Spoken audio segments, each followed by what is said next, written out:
Masaya? Um, ay, pwede ano na lang, ano, sa inyo na lang po. Yung na lang po sa Alright, sige. Ano po yung ano sa problema ano. po, Shane? Ano po yung naging problema?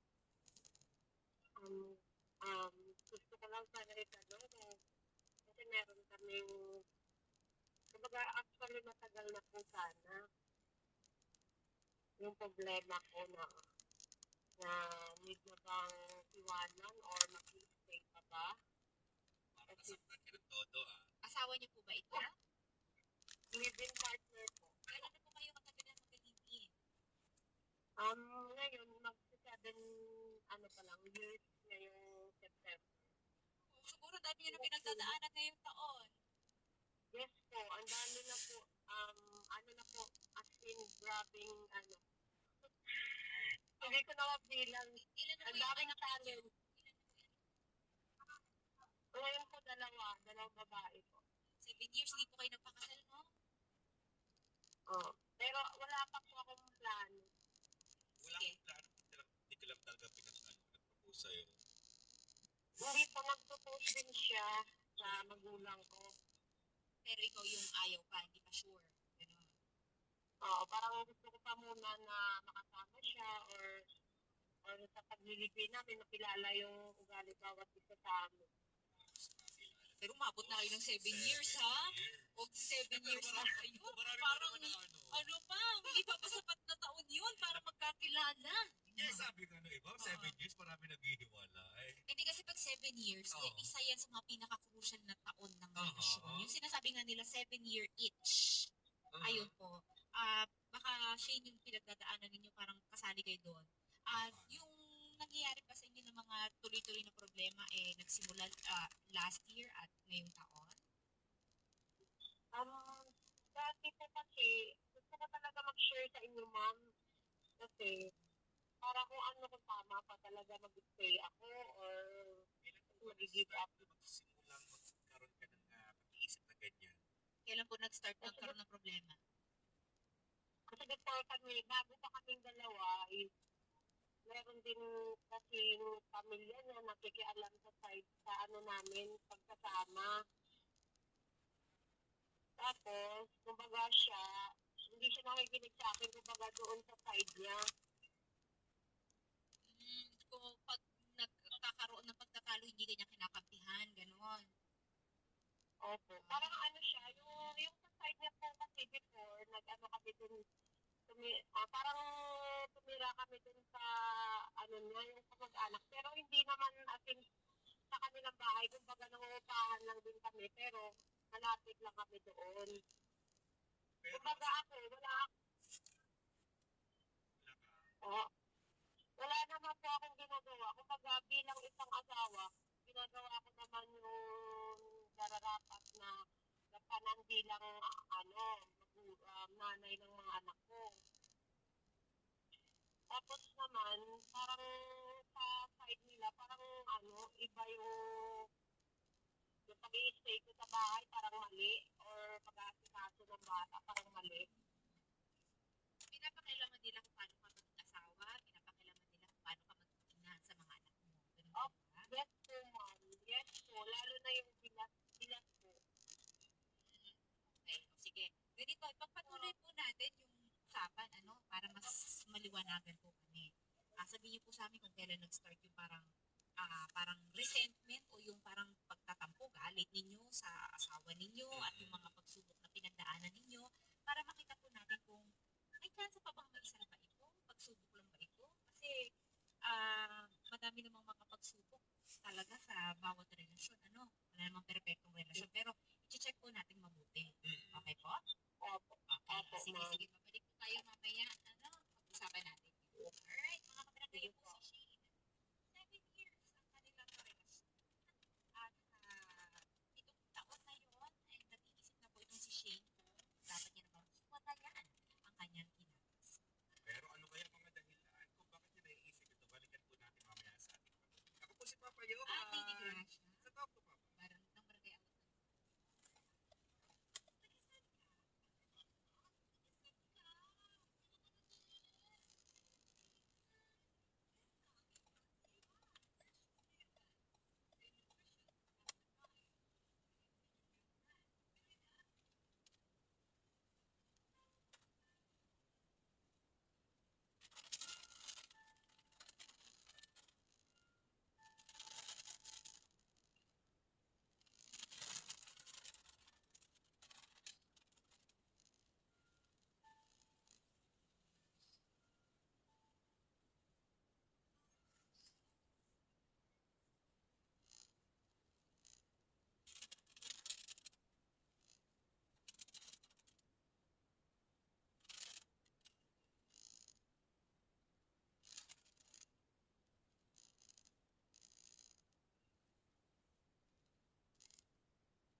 Sa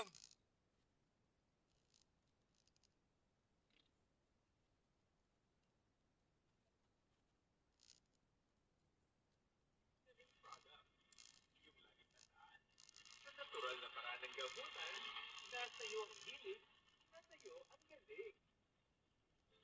Di lang tungkol sa inyong hilig na gumaling, regular na po nasa bayang masusubaybayan ang hilig-galing sa telebisyon ng TVP. Mapapakinggan sa radyo sa Metro Manila, sa Super Radio DWB, at sa lahat ng GMA AM radio station nationwide. Maging sa hiling-galing sa YouTube channel at hiling-galing Facebook page. Happy hiling po!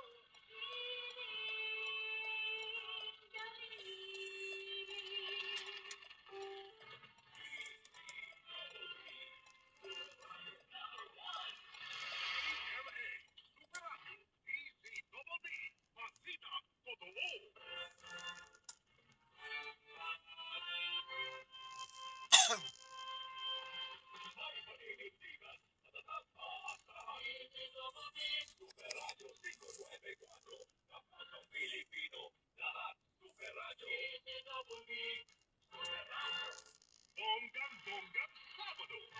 Pinoy MD sa Super Radio DZWB kasama si Tony Season.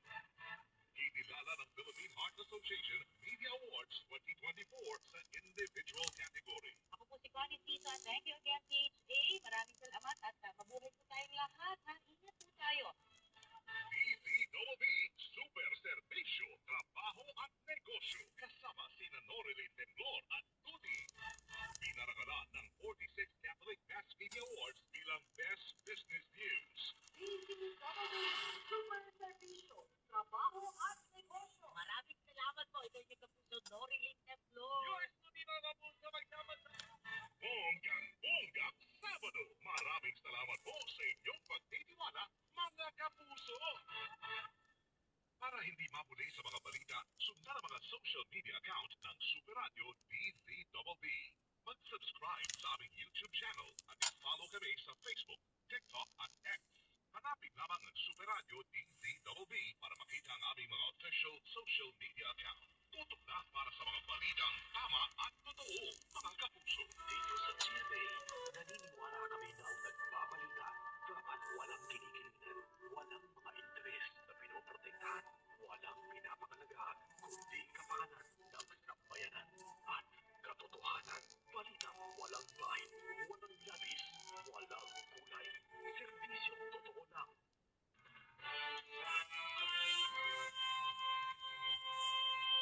Kapag sa balita, ginamig, panata, sinababig, Super Radio 594. Dahil nakahalento, serbisyo, totoo, sinababig, kapuso nyo, sa radyo, walang kinikilingan.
o internet. Dahil sa programang ito, may classified ads na. Dagdag pa ang gift.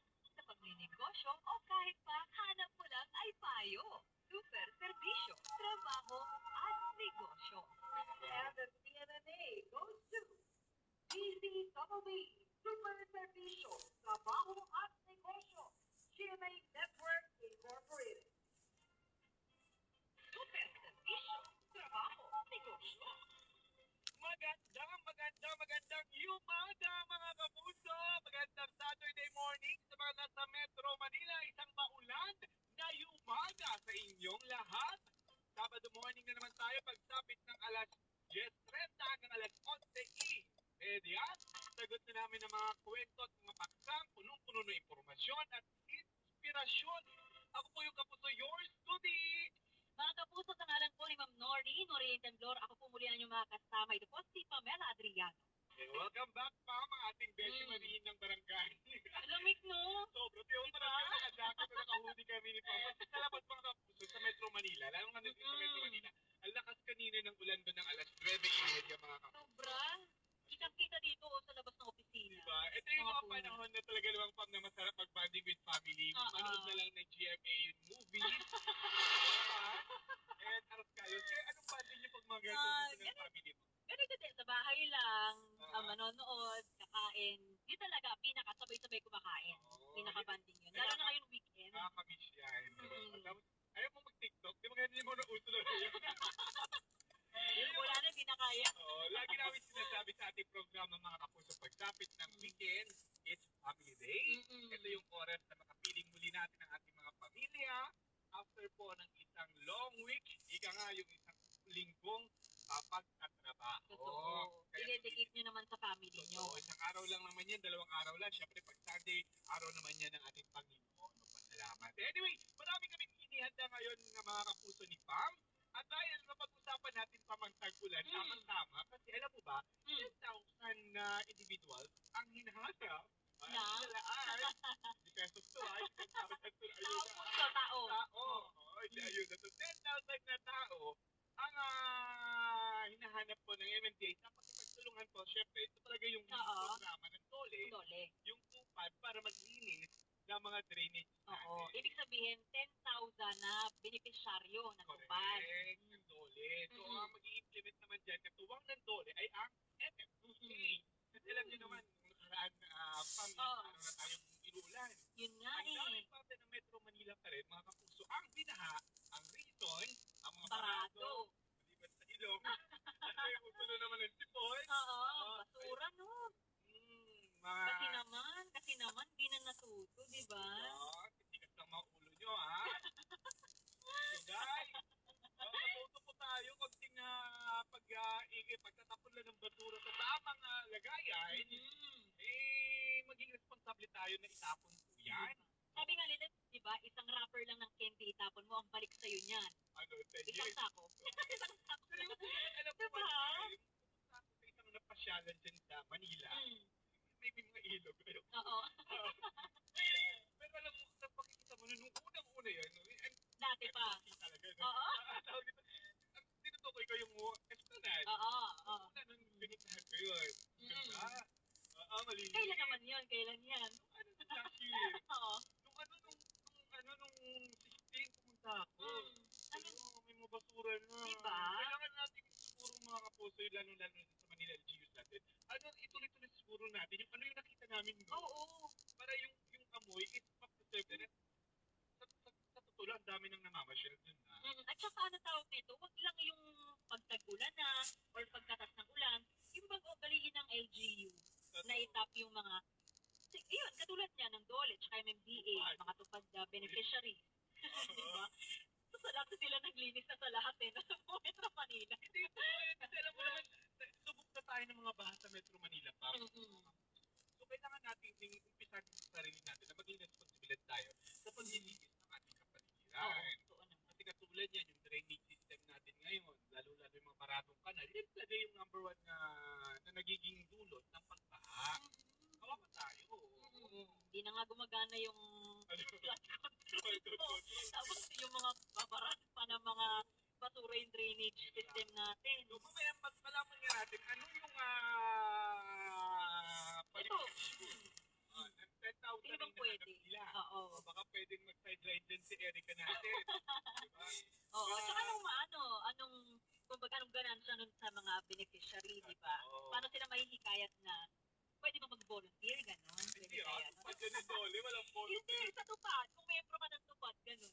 O ano, pipiliin ka lang ng dole, gano'n, or MMDA. Hindi ka natin yung screening packet.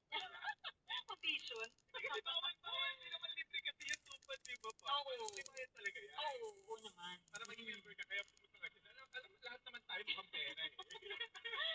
Bago tayo dyan, para magkaroon ng pera. Pero, pag bibigyan ka ng pera, may kapalit. Oo, Ang kapalit, yun yung hinahanap ng MMDA at saka dole. Mamaya. Siyempre, sa aking team, mga kapuso, alamin nyo naman, ito maganda para kay